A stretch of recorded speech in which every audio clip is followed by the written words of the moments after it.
Magandang hapon po sa inyong lahat sa buong bansa at sa sandaigdigan. Ako po ay naririto sa St. Joseph Chapel, Barangay Tabigi, Ginto, Bulacan.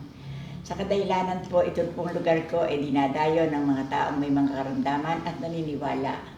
Kaya kung kayo man po kung maririnig mo man po ang aking sasabihin, isa lang po itong paalala na lalo-lalo na po sa mga prostate. Ako po ay nagmamahal sa mga senior citizen at kahit na hindi senior citizen. Ito po ay dinadapuan po ang lahat ng lalaki ng prostate.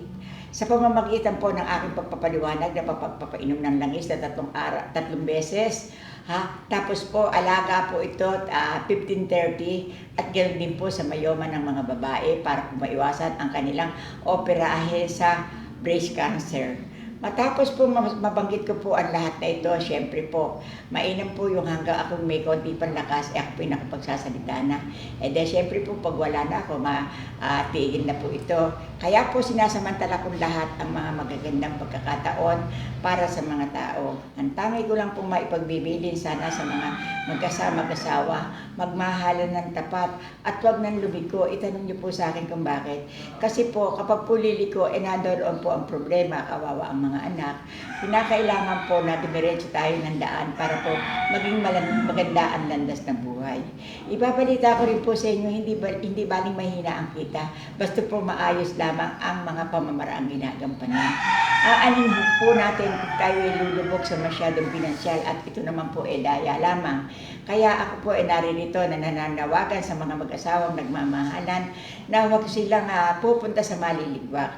Siyempre po, kapag po nagkaroon ng problema ang mag-asawa, ang anak po ang iniepektuhan. Kaya kung ako man po, merong nasasaring ang dibdib diyan, baguhin niyo po ang strategy ng buhay. Mapakasarap po na mabuhay na matahimik. Alalahanin niyo po na kapag may karamdaman ng tao, mabigat na po ang pinoproblema. Hindi po mahirap mamuhay. Kaya lang po, kapag kayo nagkaroon ng problema, na karamdaman, hindi na po ninyo malaan ang inyong gagawin. Kagaya po ngayon ang aking mga pasyente dito, nagsitungo dito. Pero ang idinayo po nila sa akin ay puro sa ihi. Kaya ipakikita ko na lang po sa inyo at hindi ko na lang po sila pagsasalitain. Tingnan niyo po sa kawa at biyaya ng Panginoon.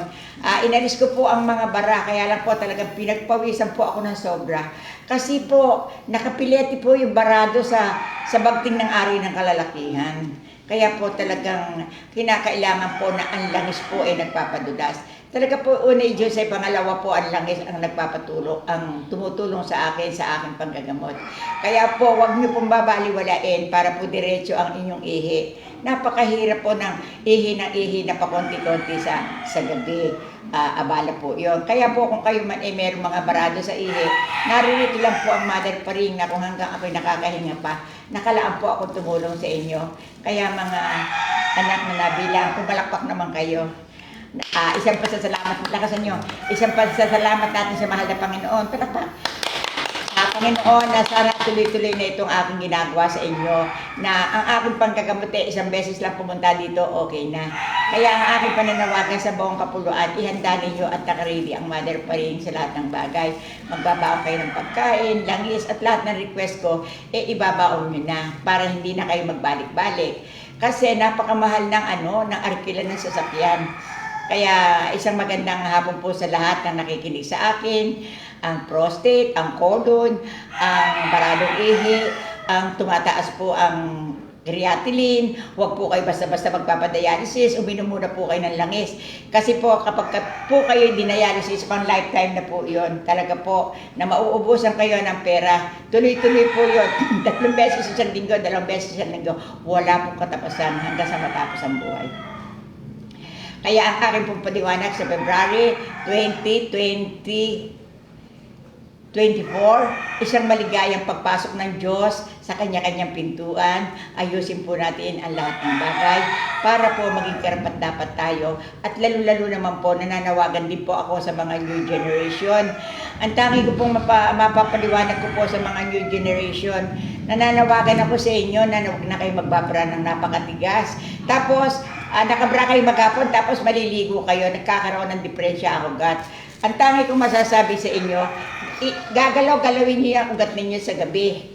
para hindi nagkakaroon ng kulani. At saka inuunahan ko na kayo, hindi yung may kapraso pa lamang kayong kulani, patatanggal nyo na. Ha? Ang ibig sabihin nun, kumbaga sa cancer, natutulog ang cancer, pag binuklat niyo yan, tuloy-tuloy na po yun. Sa loob po ng 6 na buwan, kusasa na kayo makararating.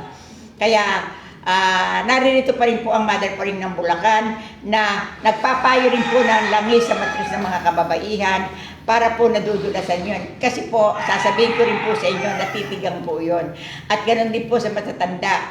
Kasi po, apakarami pong puro cancer, puro po hindi kaya ipaliwanag ang mga na dumadating sa akin sa karamdaman. At isa pa nga pa pala pong yahabol ko, yung mga operahe, yung mga naoperahan na sa mayoma, lalo yung naoperahan sa suso. Ngayon ko po natuklas na meron po dito sa left side na nakatapal po doon na para pong peanut butter. Iyan po ang dinadayo sa akin ng mga kababaihan. Kasi iyan po humihilab, kumikirot, sumasakit po sa tuhod hanggang balakang, hanggang likod, left. Kaya kung kayo po meron nito, wag po kayo magkatubili na hanggang ako may kakayanan. Naririto po ang Mother pa rin ng Bulacan at tuloy-tuloy po ito na sumusubaybay sa lahat ng nangangailangan at sa lahat ng naniniwala.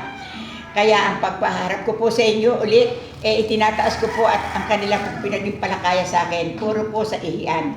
Kaya ang aking pong pananawagan, tunay naman po, ang problema po nito kung saan lugar, alam niyo po ba? Sa kaliwa po.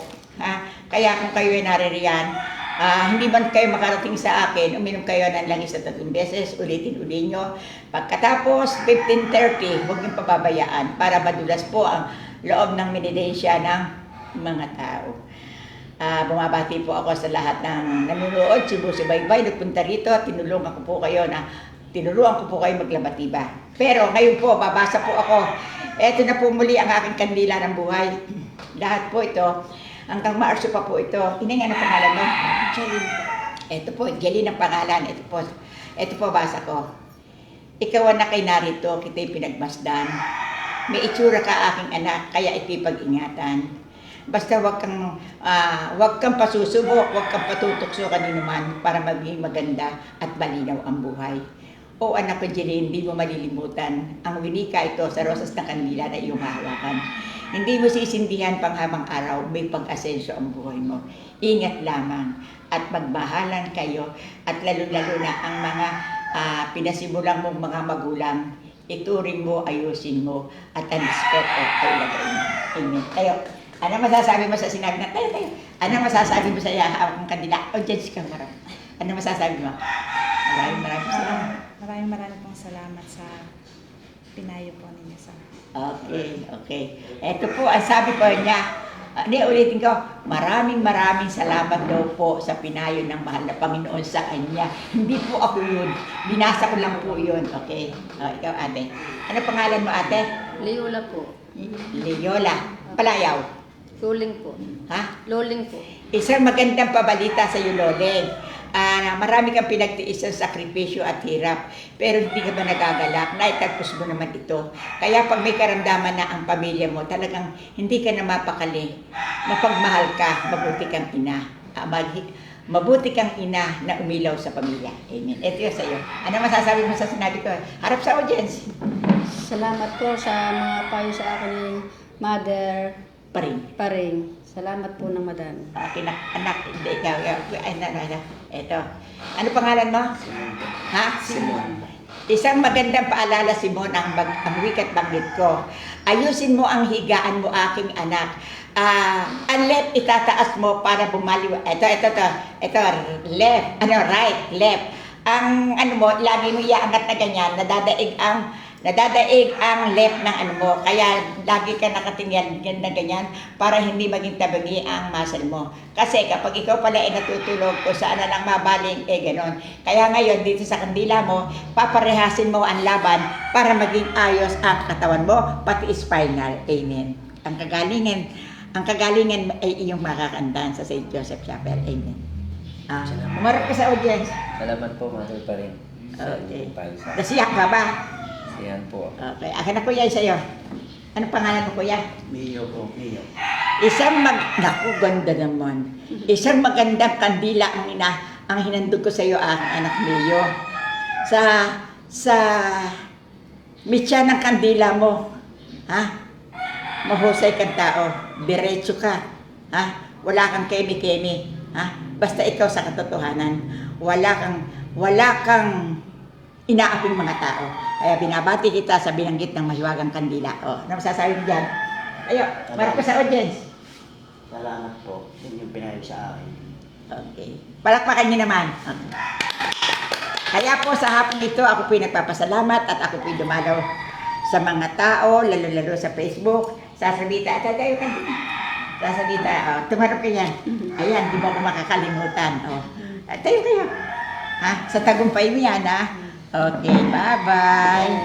Tanggapin mo lahat yung pinayo ko sa isarap na altar.